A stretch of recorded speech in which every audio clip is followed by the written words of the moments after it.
Good evening class, আমি সন্তু। তোমরা দেখছো the learning expert 2.0 YouTube channel. তোমাদের সামনে যে পিএসসি ক্লার্কশিপ এবং মিসলেনিয়াসের এক্সাম আসতে চলেছে, তার জন্য আজ জিকেজিএস এর উপর থেকে 41 নাম্বার ক্লাস প্রোভাইড করা হচ্ছে। তো এর আগে অলরেডি আমরা জিকেজিএস এর উপর থেকে 40টা ক্লাস কভার করে নিয়েছি। যদি সেই ক্লাসগুলো না দেখে থাকো, ওপরে আই বাটনে লিঙ্ক শো হচ্ছে, অথবা এই চ্যানেলের ডেসক্রিপশন বক্সটা ফলো করো, তার মধ্যে প্রিভিয়াস ক্লাসের লিঙ্কগুলো পরপর দেওয়া আছে। সেটার উপর ক্লিক করলে যে ক্লাসগুলো করোনি, অর্থাৎ যে প্রিভিয়াস ক্লাসগুলো করোনি, সেই ক্লাসগুলো পরপর করে নিতে পারবে। তো শুরু করছি আজকের 41 নাম্বার জিকেজিএস এর ক্লাস। আজকের ক্লাসের ফার্স্ট কোশ্চেন দেখো, national institute of disaster management কোথায় অবস্থিত? গোয়া, দেরাদুন, যোধপুর না নিউ দিল্লি? তো national institute of disaster management এটা অবস্থিত আমাদের রাজধানী নিউ দিল্লিতে অবস্থিত। অপশন নাম্বার ডি এর কিন্তু সঠিক অ্যান্সার হবে। তো এই ন্যাশনাল ইনস্টিটিউট অফ ডিজাস্টার, এই যে ম্যানেজমেন্ট, এটা কবে ইস্টাবলিশ হয়? এর ইস্টাবলিশ হয় 1995 সালে এর স্থাপন হয়। এটা চালু হয় কোন অ্যাক্ট অনুযায়ী? এটা ডিজাস্টার ম্যানেজমেন্ট অ্যাক্ট 2005 অনুযায়ী চালু হয়। কোন অ্যাক্ট অনুযায়ী কোশ্চেন দিয়েছিল? তো হবে disaster management act, disaster management act 2005 অনুযায়ী এই national institute of disaster management কিন্তু চালু হয়েছিল। এবং এর বর্তমান এখন এক্সিকিউটিভ ডিরেক্টর পদে কে নিযুক্ত আছেন? আছেন রাজেন্দ্র রত্ন। আছেন কে? রাজেন্দ্র রত্ন বর্তমান ন্যাশনাল ইনস্টিটিউট অফ ডিজাস্টার ম্যানেজমেন্টের এক্সিকিউটিভ ডিরেক্টর পদে নিযুক্ত আছেন। চলে আসো পরবর্তী কোশ্চেনে। নিম্নলিখিত কোন মিসাইলটার রেঞ্জ সব থেকে কম? ধনুষ, ত্রিশূল, আকাশ না পৃথ্বী? এর মধ্যে কোন মিসাইলের রেঞ্জ সব থেকে কম? তো এখানে আমি রেঞ্জ লিখে দিচ্ছি, তাহলে অ্যান্সার বার করতে পারবে। ত্রিশূলের রেঞ্জ হলো 300 মিটার থেকে 9 কিলোমিটার পর্যন্ত ত্রিশূল মিসাইলটা যেতে পারে। ধনুষ মিসাইলের রেঞ্জ হলো 150 কিলোমিটার থেকে 400 কিলোমিটার রেঞ্জ পর্যন্ত ধনুষ মিসাইল যেতে পারে। আকাশ মিসাইলের রেঞ্জ হলো 25 কিলোমিটার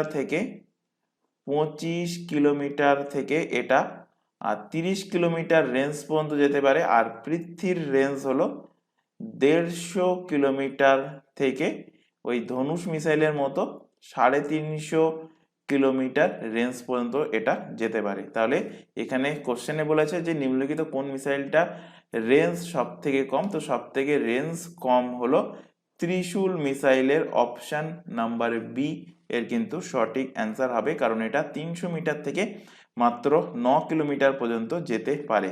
যদি এখান থেকে কোশ্চেন দেয় যে ভারতের সব থেকে দীর্ঘতম মিসাইল কোনটা, মানে লংগেস্ট রেঞ্জ মিসাইল কোনটা? ইন্ডিয়াস লংগেস্ট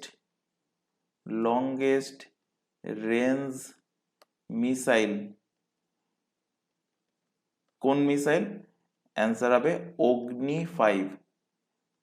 অগ্নি 5 এর রেঞ্জ কত?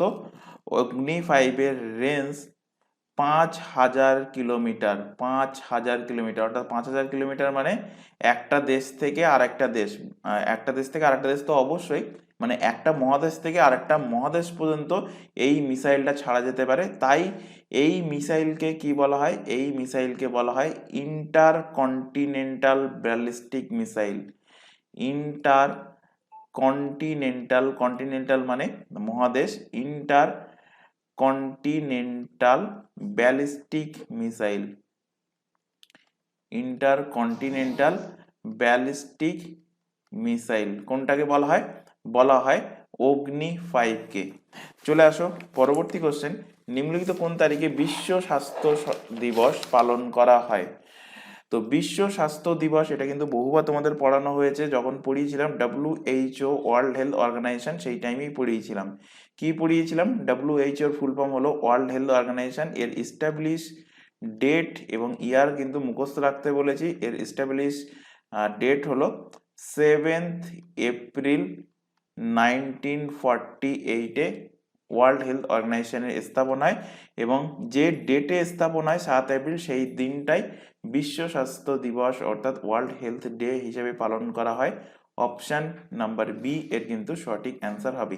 এখান থেকে জানতে হবে যে এই বছর 2024-এ বিশ্ব স্বাস্থ্য দিবসের থিম কি ছিল। 2024-এর থিম কি ছিল? তো 2024-এর থিম ছিল my health my health my right.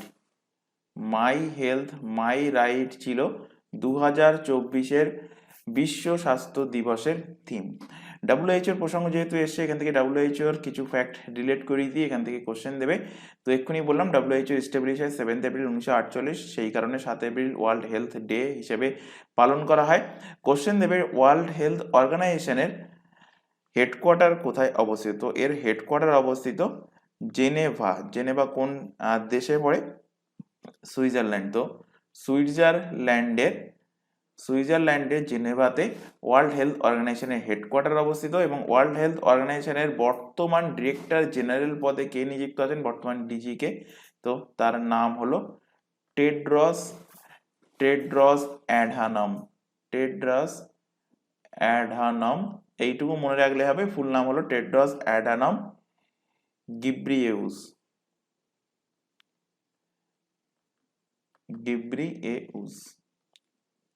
তো পুরো নাম না মনে রাখলে হবে, শুধুমাত্র এইটুকু মনে রাখবে, টেড্রস অ্যাডানম হলেন বর্তমান ডাব্লিউএইচওর ডিরেক্টর জেনারেল। চলে আসা পরের কোশ্চেন, তেহরি ড্যাম কোন নদীর ওপরে গড়ে উঠেছে?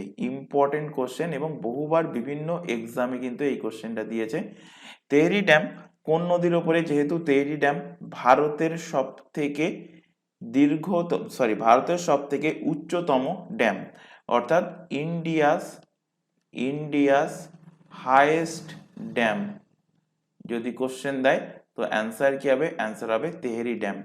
কোন নদীর ওপর অবস্থিত তেহরি ড্যামটা? তেহরি ড্যাম অবস্থিত ভাগীরথী নদীর ওপর। অপশন এ এর সঠিক অ্যান্সার হবে। তেহরি ড্যাম যেহেতু ভারতের সব থেকে উচ্চতম ড্যাম, উচ্চতম বাঁধ, তো এর হাইট কত এটাও কিন্তু অবশ্যই তোমাদের জানতে হবে। এর হাইট হলো 260 মিটার। এটা ভাগীরথী নদীর ওপর অবস্থিত এবং কোশ্চেন দেয় যে তেহরি ড্যাম কোন রাজ্যে অবস্থিত, তখন অ্যান্সার কি লিখবে? তখন অ্যান্সার হবে উত্তরাখণ্ডে অবস্থিত ইন্ডিয়ার সব থেকে উচ্চতম ড্যাম তেহরি ড্যাম। এখান থেকে ম্যাক্সিমাম ক্যান্ডিডেট যেটা ভুল করে, এখান থেকে কনফিউজিং করার জন্য কোশ্চেন দেবে। কোশ্চেনটা কি দেবে? কোশ্চেন দেবে যে তোমাদের এক্ষুনি পড়ালাম যে ইন্ডিয়াস হাইয়েস্ট ড্যাম, তো কোশ্চেনটা ঘুরিয়ে দেবে India's highest gravity dam. India's highest gravity dam কোনটা? তখন কিন্তু অ্যান্সার চেঞ্জ হয়ে যাবে। অ্যান্সার কি হবে? অ্যান্সার হবে ভাকরা নাঙ্গাল। ভাকরা নাঙ্গাল হলো ইন্ডিয়াস হাইয়েস্ট গ্রাভিটি ড্যাম। যেহেতু ইন্ডিয়াস হাইয়েস্ট গ্রাভিটি ড্যাম, তো এর হাইট মনে রাখতে হবে। হাইট কত? 226 মিটার। তো কোশ্চেন খেয়াল রাখবে, হাইয়েস্ট ড্যাম জানতে চাইছে না হাইয়েস্ট গ্রাভিটি ড্যাম জানতে চাইছে? গ্রাভিটি ড্যাম হলে হবে ভাকরা নাঙ্গাল। তো ভাকরা নাঙ্গালের মধ্যে ভাকরা অবস্থিত হিমাচল প্রদেশে, নাঙ্গাল অবস্থিত কোথায়? নাঙ্গাল অবস্থিত পাঞ্জাবে। তো মাথায় রাখবে পাঞ্জাব এবং হিমাচল প্রদেশের বর্ডারেই কিন্তু অবস্থিত ভাকরা নাঙ্গাল ড্যাম। কোন নদীর ওপরে অবস্থিত এই ভাকরা নাঙ্গাল ড্যামটা? এটা অবস্থিত শতদ্রু অর্থাৎ সতলুজ রিভারের ওপরে। সতলুজ রিভারের ওপরে অবস্থিত India's highest gravity dam Bhakra Nangal. Question দেবে যে ভারতের সব থেকে পুরানো ড্যাম কোনটা? ইন্ডিয়াস ওল্ডেস্ট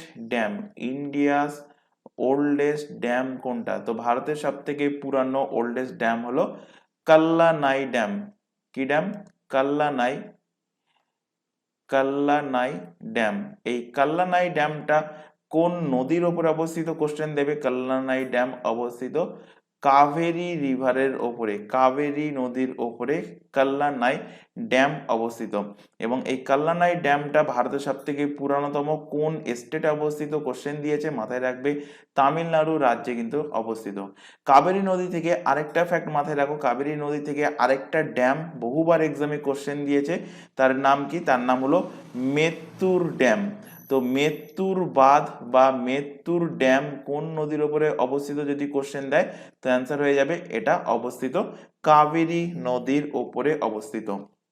এখান থেকে আরেকটা কোশ্চেন তোমাদের দেবে, আমি এখানে মাঝখানে লিখছি, নিচে জায়গা নেই বলে, আচ্ছা নিচেই লিখছি, যে কোশ্চেন দেবে যে ওয়ার্ল্ডস লংগেস্ট, ওয়ার্ল্ডস তথা ভারতের, ইন্ডিয়াস লংগেস্ট ড্যাম, ওয়ার্ল্ড তথা ভারতের লংগেস্ট ড্যাম, দীর্ঘতম, আগে পড়িয়েছি উচ্চতম, হাইস্ট মানে উচ্চতম আর লংগেস্ট মানে দীর্ঘতম ড্যাম কোনটা, তো অ্যান্সার হবে হীরাকুদ ড্যাম। অ্যান্সার কি হবে? হীরাকুদ ড্যাম। কোন নদীর ওপরে অবস্থিত? এটা অবস্থিত মহানদীর ওপরে এই ড্যামটা অবস্থিত। কোন স্টেটে অবস্থিত? ওড়িশা রাজ্যে অবস্থিত। যেহেতু এটা লংগেস্ট ড্যাম তো এর লেন্থ মনে রাখতে হবে 25.79 কিলোমিটার লেন্থ হলো এই হীরাকুদ ড্যামের, যেটা ভারত তথা পুরো বিশ্বের কিন্তু লংগেস্ট ড্যাম। এছাড়া এখান থেকে কিছু ইম্পর্টেন্ট ড্যাম তোমাদের এখান থেকে আলোচনা করে দিই, যেগুলো বহুবার এক্সামে কোশ্চেন দিয়েছে। নর্মদা, নর্মদা নদীর উপরে যে দুটো ড্যাম তোমাদের মাথায় রাখতে হবে, একটা হলো সর্দার সরোবর ড্যাম, সর্দার সরোবর ড্যাম কোন নদীর উপর অবস্থিত? নর্মদা নদীর উপরে। আরেকটা কোশ্চেন বহুবার দেয় এই নর্মদা নদী থেকে, সেটা হলো ইন্দিরা সাগর, ইন্দিরা সাগর ড্যাম অবস্থিত এই নর্মদা নদীর উপরে। আরেকটা কোশ্চেন দেবে নাগার্জুনা সাগর ড্যাম, নাগার্জুনা ওপরে লিখছি, নাগার্জুনা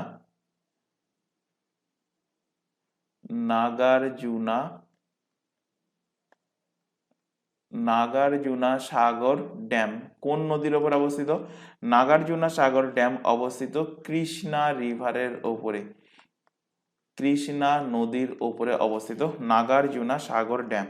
আরেকটা মাথায় রাখবে মাইথন ড্যাম, মাইথন বাঁধ, মাইথন ড্যাম কোন নদীর উপরে অবস্থিত?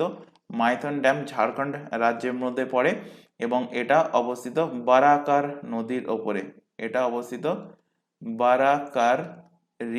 বারাকার নদীর উপরে অবস্থিত মাইথন ড্যাম। এই যে এক্সট্রা ফ্যাক্টগুলো তোমাদের লেখানো হচ্ছে, প্রত্যেকটা পয়েন্ট থেকে কিন্তু তোমাদের এক্সামে কোশ্চেন দিয়েছে বা কোশ্চেন আসতে পারে, তাই প্রত্যেকে বলছি এক্সট্রা ফ্যাক্টগুলো কিন্তু অবশ্যই খাতায় নোট ডাউন করবে, কারণ এগুলো তোমরা পিডিএফে ডাউনলোড করতে পারবে না। পিডিএফে শুধুমাত্র প্রিন্টেড কোশ্চেন অ্যান্সার যেগুলো আছে সেগুলোই তোমরা পিডিএফ আকারে ডাউনলোড করতে পারবে। কিভাবে ডাউনলোড করবে? নিচে যে টেলিগ্রাম লিঙ্কটা দেখতে পাচ্ছ @theLearningExpertSD, অথবা এই চ্যানেলের ডেসক্রিপশন বক্সটা ফলো করো, তার মধ্যে কিন্তু টেলিগ্রামের লিঙ্ক প্রোভাইড করাই আছে, সেটার উপর ক্লিক করলে সরাসরি টেলিগ্রামে জয়েন হতে পারবে এবং সেখান থেকে প্রত্যেকটা ক্লাসের পিডিএফ তোমরা ডাউনলোড করে নিতে পারবে। চলে আসার পরের কোশ্চেন, নিম্নলিখিত কোন অঞ্চলে চিরহরিৎ বৃক্ষের বন দেখতে পাওয়া যায়? তো চিরহরিৎ বৃক্ষের বন দেখতে পাওয়া যাবে নিরক্ষীয় অঞ্চলে। কারণ কি?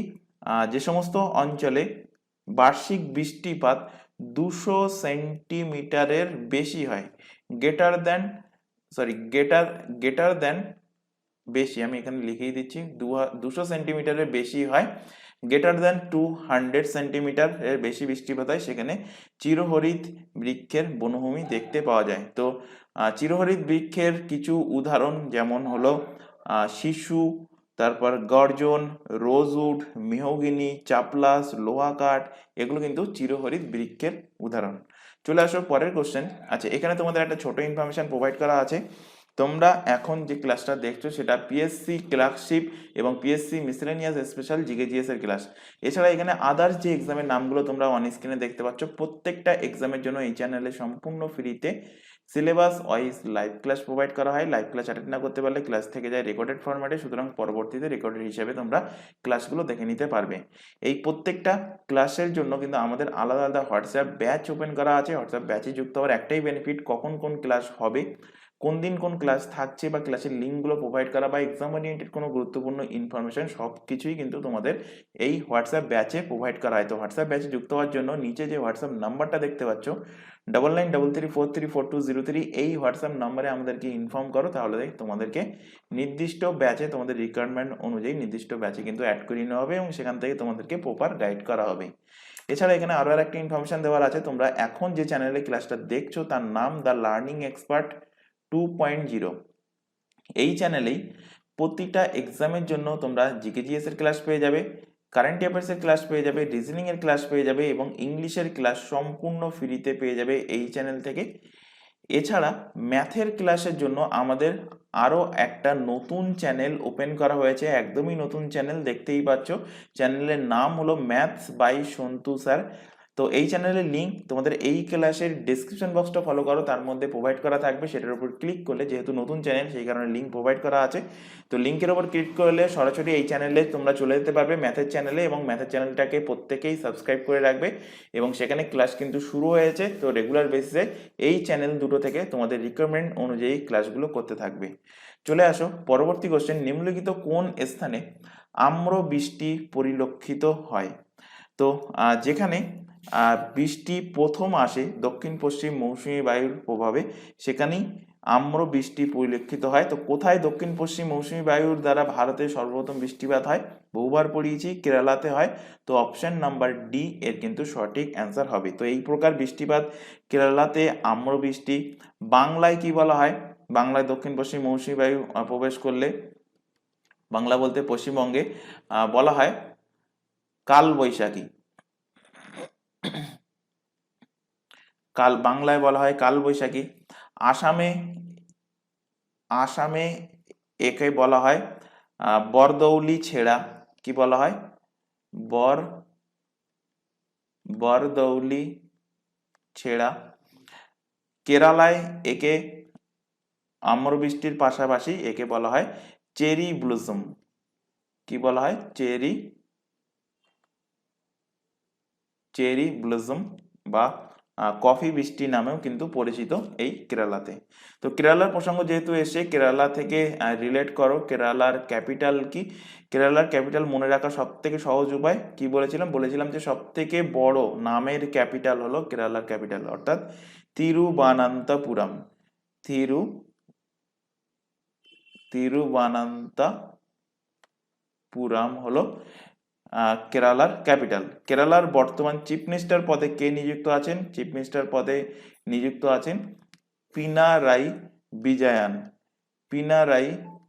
বিজয়ান বর্তমান চিফ মিনিস্টার পদে নিযুক্ত আছেন এবং বর্তমান গভর্নর পদে নিযুক্ত আছেন আরিফ মোহাম্মদ খান। আচ্ছা, এখানে একটা কথা বলে রাখি, যদি কোনো ক্যান্ডিডেট এই ক্লাসটা এখন থেকে 1 মাস 2 মাস বা 3 মাস পরে ক্লাসটা দেখো, তখন হয়তো সিএম অ্যান্ড গভর্নর চেঞ্জ হতে পারে, তো সেই অনুযায়ী কিন্তু গুগল থেকে সেটা আপডেট করে নেবে। চলে আসো পরবর্তী কোশ্চেনে, লাক্ষাদ্বীপে কয়টা দ্বীপ আছে? এখন লাক্ষাদ্বীপের যে চর্চা সেটা কিন্তু নিউজেও কিন্তু হাইলাইটেড আছে, তো সেই কারণে কোশ্চেন দিতে পারে। তো লাক্ষাদ্বীপে টোটাল কটা দ্বীপ আছে? তো লাক্ষাদ্বীপে টোটাল দ্বীপের সংখ্যা হলো 36টা। অপশন সি এর কিন্তু সঠিক অ্যান্সার হবে।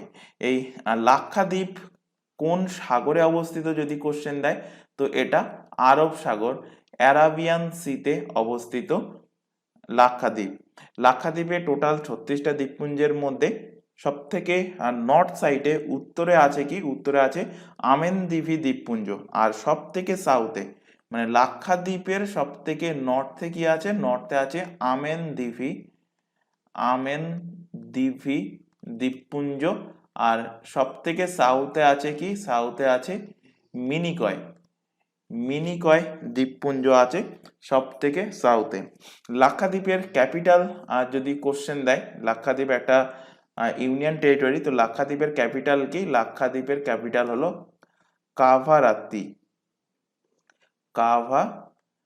কাভারাত্তি হলো লাক্ষাদ্বীপের ক্যাপিটাল। চলে আসো পরের কোশ্চেন, নিম্নলিখিত কোন স্থানে টারশিয়ারি যুগের কয়লা পাওয়া যায়?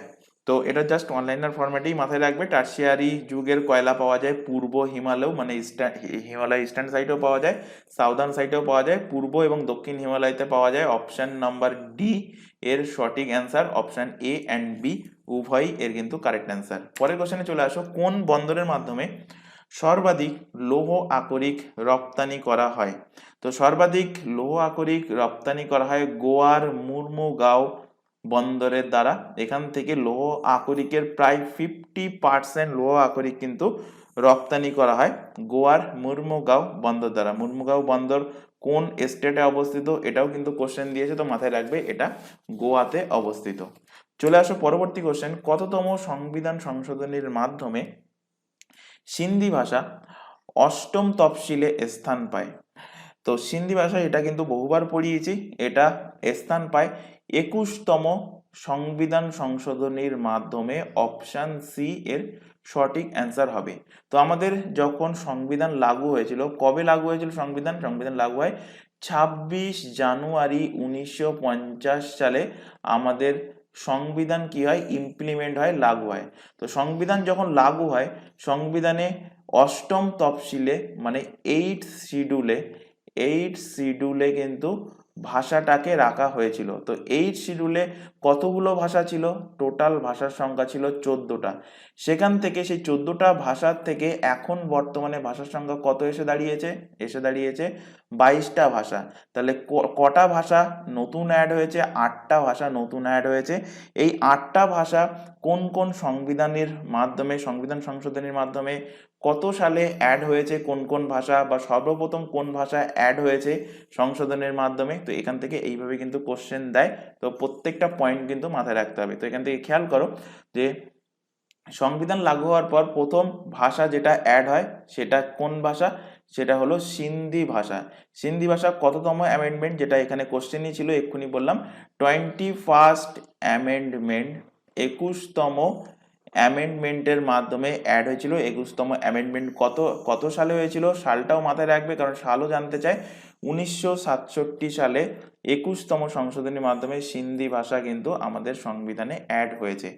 এরপরে মাথায় রাখার জন্য সহজ থেকে সহজ উপায় বলে দিয়েছিলাম, মনে রাখবে। নুনকে হিন্দিতে কি বলা হয়? নামক। যেমন আমরা হোয়াটসঅ্যাপে মেসেজ করি শর্ট ফর্মে, সেইভাবেই NMK মানে নামক। তো এন ফর কি? এন ফর হলো Nepali, N for Nepali. M for কি? এম ফর হলো মণিপুরি, মণিপুরি। আর কে ফর হলো কোঙ্কানি। তো নেপালি, মণিপুরি অ্যান্ড কোঙ্কানি, এই 3টে ল্যাঙ্গুয়েজ একসাথে অ্যাড হয় কততম সংশোধনীর মাধ্যমে? 71তম। 71st অ্যামেন্ডমেন্ট কত সালে হয়েছিল? 1992 সালে হয়েছিল। তাহলে টোটাল এখন কতটা হলো ল্যাঙ্গুয়েজের সংখ্যা? ফার্স্টে ছিল 14, সিন্ধি অ্যাড হওয়ার পর ল্যাঙ্গুয়েজের সংখ্যা হলো কটা? 15টা। এখানে 3টে অ্যাড হলো, তো 15 আর 3 যোগ করলে হয়ে গেল 18। তাহলে 22টা হতে গেলে এখনো কটার দরকার? 4টে ল্যাঙ্গুয়েজ দরকার। সেই 4টে ল্যাঙ্গুয়েজ অ্যাড হয়েছে একসাথে। মনে রাখার সহজ উপায় বলেছিলাম যে ম্যাথে যে বটমাস রুল আছে সেটাকে যদি তোমরা হোয়াটসঅ্যাপ মেসেজে শর্টে লেখো, তো কি লিখবে? BDMS, বটমাস। তো বি ফর কি? বি ফর হলো বোডো, ডি ফর হলো ডুগরি, বোডো, ডুগরি। এখানে এম ফর হলো মাইথালি। এই দুটো কিন্তু গোলালে চলবে না।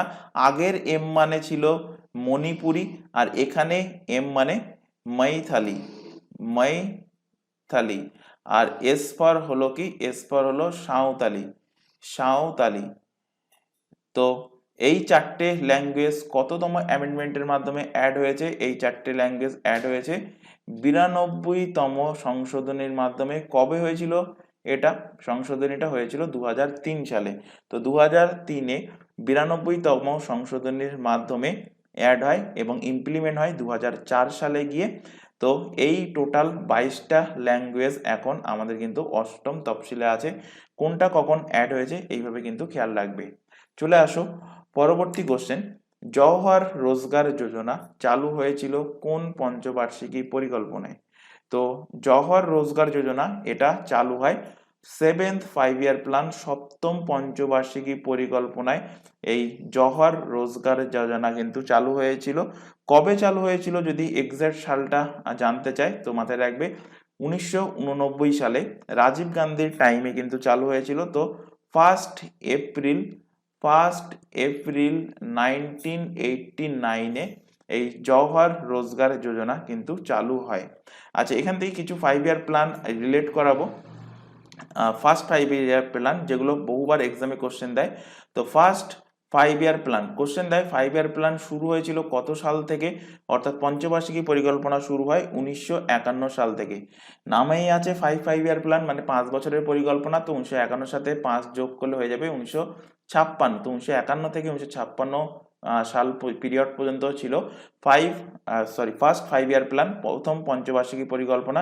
কোশ্চেন দেয় প্রথম পঞ্চবার্ষিকী পরিকল্পনাকে কি বলা হয়, বলা হয় হ্যারোড ডোমার মডেল, বা কোশ্চেন দেবে হ্যারোড ডোমার মডেল কোন পঞ্চবার্ষিকী পরিকল্পনাকে বলা হয়, বলা হয় প্রথম পঞ্চবার্ষিকী পরিকল্পনাকে। এই প্রথম পঞ্চবার্ষিকী পরিকল্পনায় লক্ষ্য কি ছিল, লক্ষ্য ছিল to develop agriculture sector, to develop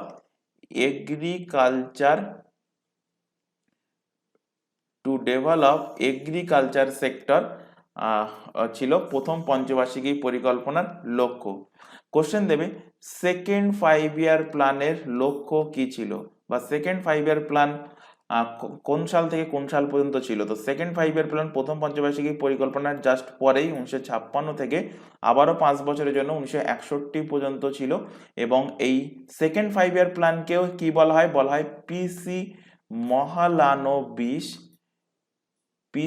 Mahalanobis model বা পিসি মহালানবিশ যোজনা বলা হয় সেকেন্ড 5 ইয়ার প্ল্যানকে। এবং সেকেন্ড 5 ইয়ার প্ল্যানের লক্ষ্য যেটা ছিল, এটা কিন্তু বহুবার এক্সামে কোশ্চেন দিয়েছে। লক্ষ্য ছিল to develop industrial sector, to develop industrial sector হলো সেকেন্ড 5 ইয়ার প্ল্যানের লক্ষ্য। থার্ড 5 ইয়ার প্ল্যান থেকে লক্ষ্য জানতে চায় না, এখানে কোশ্চেন দেয় যে থার্ড 5 ইয়ার প্ল্যান কোন সাল থেকে কোন সাল পর্যন্ত। তো এর জাস্ট পরেই 1961 থেকে 1966 সাল পর্যন্ত ছিল থার্ড 5 ইয়ার প্ল্যানের বিস্তৃতি। এবং থার্ড 5 ইয়ার প্ল্যানের কে কি বলা হয়, বা এইভাবে কোশ্চেন দেয় যে গাডগিল যোজনা বলা হয় কোন পঞ্চবার্ষিকী পরিকল্পনাকে। তো গাডগিল যোজনা বলা হয় থার্ড 5 ইয়ার প্ল্যানকে, তৃতীয় পঞ্চবার্ষিকী পরিকল্পনাকে। কোশ্চেন দেয় যে টোটাল 5 ইয়ার প্ল্যানের সংখ্যা কটা ছিল। তো টোটাল পঞ্চবার্ষিকী পরিকল্পনার সংখ্যা ছিল 12টা। তো 12 নম্বর যে পঞ্চবার্ষিকী পরিকল্পনা সেটা 2012-তে শুরু হয়েছিল, 2017 সাল পর্যন্ত সেটা লাগু হওয়ার কথা ছিল, কিন্তু তার আগে এই পঞ্চবার্ষিকী পরিকল্পনাকে তুলে দেওয়া হয়। তুলে দিয়ে তার পরিবর্তে কি আসে, তার পরিবর্তে আসে নীতি আয়োগ চলে আসে। তো কোশ্চেন দেবে যে নীতি আয়োগের প্রেসিডেন্ট কে। তো নীতি আয়োগের প্রেসিডেন্ট যিনি তৎকালীন প্রাইম মিনিস্টার থাকবেন তিনি হলেন নীতি আয়োগের প্রেসিডেন্ট, অর্থাৎ বর্তমানে প্রধানমন্ত্রী নরেন্দ্র মোদী হলেন নীতি আয়োগের সভাপতি। কোশ্চেন দেবে নীতি আয়োগের এস্টাবলিশ কবে হয়েছিল, এক্সাক্ট ডেট জানতে চাইবে। তো নীতি আয়োগের এস্টাবলিশ হয় 1 জানুয়ারি 2015 সালে নীতি আয়োগের স্থাপন হয় এই পঞ্চবার্ষিকী পরিকল্পনাকে তুলে দিয়ে। চলে আসো পরের কোশ্চেন, নিচের কোনটি মিশ্রণ নয়, মহাসাগরের জল, টেবিল সল্ট, বায়ু না মাটি। তো এর মধ্যে মিশ্রণ নয় যেটা, সেটা হলো টেবিল সল্ট। কারণ টেবিল সল্ট বলতে আমরা যে নর্মালি লবণটা খাই, সোডিয়াম ক্লোরাইড NaCl, তো সেটাকেই টেবিল সল্ট বলা হয়। এটা কিন্তু কোনো মিশ্রণ নয়, এটা এক প্রকার যৌগ। অপশন নাম্বার বি এর সঠিক অ্যান্সার। পরের কোশ্চেনে আসো, তড়িৎচুম্বকীয় বর্ণালীর নিচের কোন অঞ্চলকে আলো বলা হয়। তো তড়িৎচুম্বকীয় বর্ণালীর 400 nm থেকে 750 nm এই রেঞ্জকেই বলা হয় আলো। তো অপশন নাম্বার এ এর কিন্তু সঠিক অ্যান্সার। পরের কোশ্চেনে চলে আসো, আলকাপ লোকনৃত্য কোন রাজ্যে দেখতে পাওয়া যায়। তো আলকাপ লোকনৃত্য এটা দেখতে পাওয়া যায় ঝাড়খণ্ড রাজ্যে। অপশন ডি এর কিন্তু সঠিক অ্যান্সার হবে। এই ঝাড়খণ্ডের পাশাপাশি এই আলকাপ লোকনৃত্য আমাদের পশ্চিমবঙ্গ অর্থাৎ ওয়েস্ট বেঙ্গলেও কিন্তু দেখতে পাওয়া যায়। ওয়েস্ট বেঙ্গলে রাজশাহী, মুর্শিদাবাদ, মালদা এই সমস্ত এলাকায় কিন্তু এই ফক ড্যান্স, এই লোকনৃত্যর কিন্তু প্রচলন আছে। তো আলকাপ লোকনৃত্য যদি ঝাড়খণ্ড না থাকে, অপশানে যদি ওয়েস্ট বেঙ্গল থাকে, তো ওয়েস্ট বেঙ্গলও কিন্তু সঠিক অ্যান্সার হবে। এখান থেকে কিছু ইম্পর্টেন্ট ফক ড্যান্স রিলেট করাবো যেগুলো বহুবার এক্সামে কোশ্চেন দিয়েছে। যেমন তার মধ্যে হলো ডান্ডিয়া আর গারবা। ডান্ডিয়া এবং গারবা এই ফক ড্যান্সটা কোন স্টেটের, তো এটা হলো গুজরাট। গুজরাটের ফক ডান্স, বহুবার কিন্তু এক্সামে কোশ্চেন দিয়েছে। ডান্ডিয়া গারবা এই নৃত্য কোন রাজ্যে দেখতে পাওয়া যায়? এটা হলো কিন্তু গুজরাট রাজ্যের। ছত্তিশগড় থেকে রিলেট করো। ছত্তিশগড়,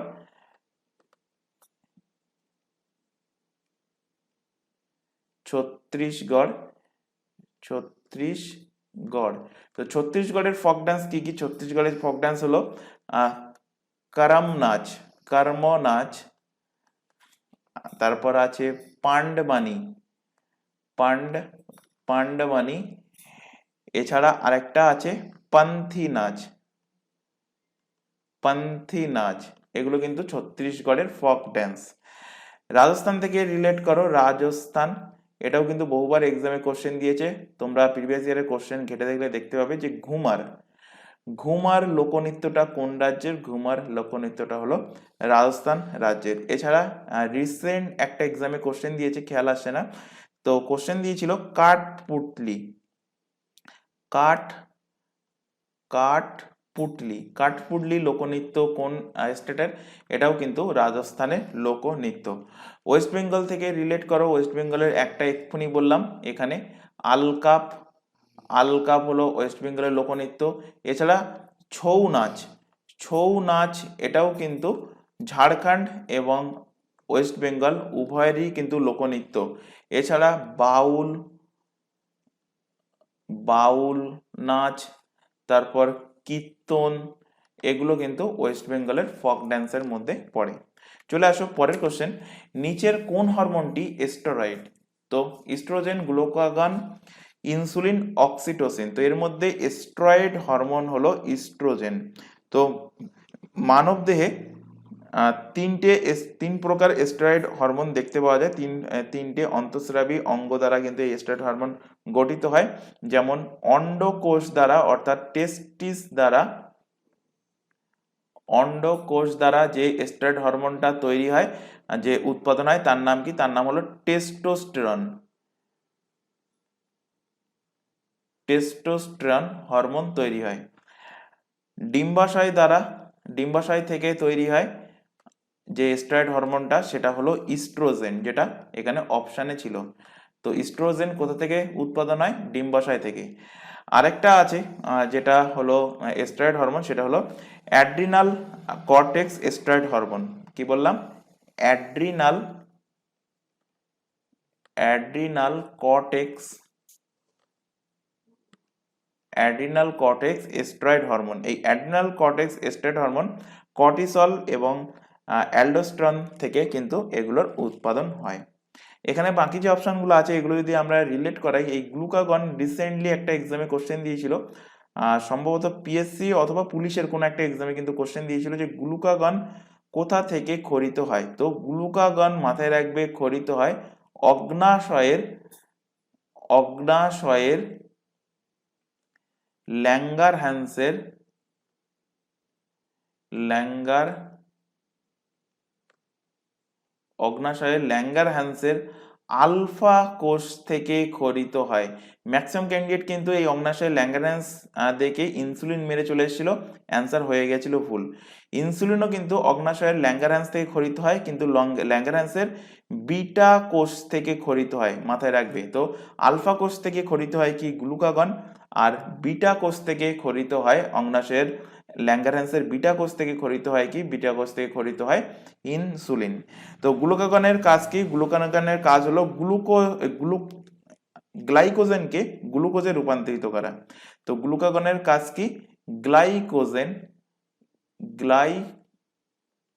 গ্লাইকোজেনকে কি করবে? গ্লুকোজে কনভার্ট করবে। গ্লাইকোজেনকে গ্লুকোজে কনভার্ট করা হলো গ্লুকাগনের কাজ। আর ইনসুলিনের কাজ কি? ইনসুলিনের কাজ হলো মানবদেহের শর্করা নিয়ন্ত্রণ, মানবদেহের শর্করা নিয়ন্ত্রণ করে কে? শর্করা নিয়ন্ত্রণ করে এই ইনসুলিন।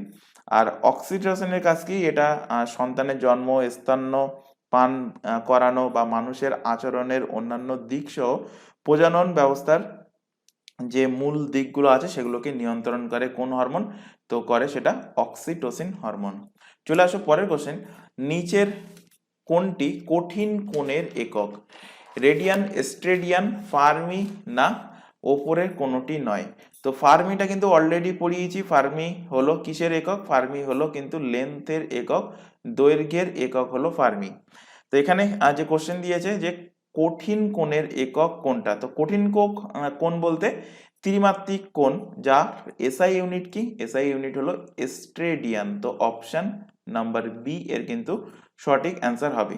এই স্টেডিয়ান দ্বারা ক্ষেত্রফল এবং দূরত্বের বর্গক্ষেত্রের অনুপাত কিন্তু নির্ণয় করা হয়। এটা একটা মাত্রাবিহীন রাশি। চলে আসো পরের কোশ্চেন। 69 ফিল্মফেয়ার অ্যাওয়ার্ড 2024 হোস্ট করবে কোন রাজ্য? তো 69তম ফিল্মফেয়ার অ্যাওয়ার্ড এখনো হয়নি, হতে চলেছে সামনে। তো 69তম ফিল্মফেয়ার অ্যাওয়ার্ড 2024 আয়োজন করবে কে? আয়োজন করবে গুজরাট রাজ্য সরকার। অপশন নাম্বার ডি এর কিন্তু সঠিক অ্যান্সার হবে। তো গুজরাটের প্রসঙ্গ যেহেতু এসছে, গুজরাটের ক্যাপিটাল কি? গুজরাটের ক্যাপিটাল হলো গান্ধীনগর।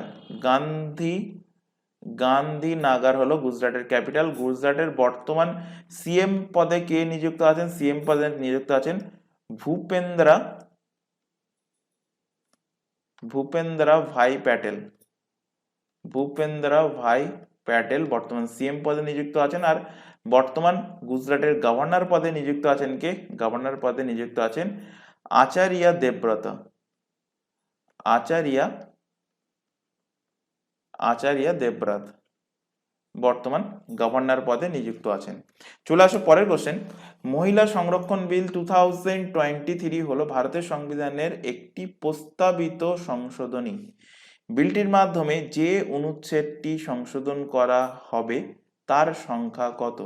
তো বিলটার মাধ্যমে 330 নম্বর আর্টিকেল, 332 নম্বর আর্টিকেল, 334 নম্বর আর্টিকেল, প্রত্যেকটা আর্টিকেলই কিন্তু সংশোধন করা হবে, অর্থাৎ অপশন ডি এর কিন্তু সঠিক অ্যান্সার হবে। তো মহিলা সংরক্ষণ বিল ভারতের সংবিধানের আর্টিকেল নাম্বার 330, 332, 334 নাম্বার ধারাকে কিন্তু সংশোধন করলো। তো সংবিধানের 128তম অ্যামেন্ডমেন্ট অন 28 অ্যামেন্ডমেন্ট কবে হয়েছে? যদিও এটা কিন্তু বিল হয়ে গেছে অ্যামেন্ডমেন্ট 2023। তো লোকসভা এবং বিধানসভার মহিলাদের জন্য, লোকসভা এবং বিধানসভার মহিলাদের জন্য কতগুলো আসনের সংরক্ষণের ব্যবস্থা করেছে? 33% সংরক্ষণের ব্যবস্থা করেছে এই বিলটা। তো এটি প্রথম আনা হয়েছিল, এই মহিলা সংরক্ষণ বিল ফার্স্ট আনা হয়েছিল কত সালে? তো ফার্স্ট এটাকে আনা হয়েছিল 1996 সালে। তখন কার সরকার ছিল, অর্থাৎ কে প্রাইম মিনিস্টার ছিল? দেবগৌড়া। তো 1996 সালে দেবগৌড়া সরকারের সময় কিন্তু ভারতের সংসদে এই মহিলা সংরক্ষণ বিলের সর্বপ্রথম উপস্থাপন করা হয়েছিল। চলে আসো পরের কোশ্চেন। সাম্প্রতিক পশ্চিমবঙ্গের মুখ্যমন্ত্রী মমতা বন্দ্যোপাধ্যায়ের বিনিয়োগ টানতে কোন কোন দেশে সফর করলেন? তো কারেন্ট অ্যাফেয়ার্স থেকে কোশ্চেন। তো মুখ্যমন্ত্রী মমতা বন্দ্যোপাধ্যায় বিদেশ থেকে বিনিয়োগ টানতে তিনি সফর করেছিলেন দুবাই এবং স্পেন। অপশন সি এর কিন্তু সঠিক অ্যান্সার। জাস্ট অনলাইনের ফরম্যাটে মাথায় রাখবে। এখন কতটা যে সেখান থেকে বিনিয়োগ আসবে সেটা দেখার বিষয়। যাই হোক, চলে আসো পরের কোশ্চেন এবং আজকের ক্লাসের লাস্ট কোশ্চেন। কোন সংস্থা 2023 সালে global snapshot on children with HIV and AIDS প্রকাশ করেছে? তো এটা প্রকাশ করেছে ইউনিসেফ সংস্থা। অপশন সি এর কিন্তু সঠিক অ্যান্সার হবে। তো ইউনিসেফের ফুল ফর্ম কি? ইউনিসেফের ফুল ফর্ম হলো United nation, United nation children's fund. United nation children's fund হলো ইউনিসেফের ফুল ফর্ম। ইউনিসেফের হেডকোয়ার্টার কোথায় অবস্থিত? তো ইউনিসেফের হেডকোয়ার্টার অবস্থিত নিউ ইয়র্কে ইউনিসেফের হেডকোয়ার্টার অবস্থিত। নিউ ইয়র্ক, আমেরিকা, ইউএসএ তে অবস্থিত। আর ইউনিসেফের বর্তমান যিনি হেড আছেন, বর্তমান যিনি প্রধান আছেন, তার নাম কি? Catherine M Russell. ক্যাথেরিন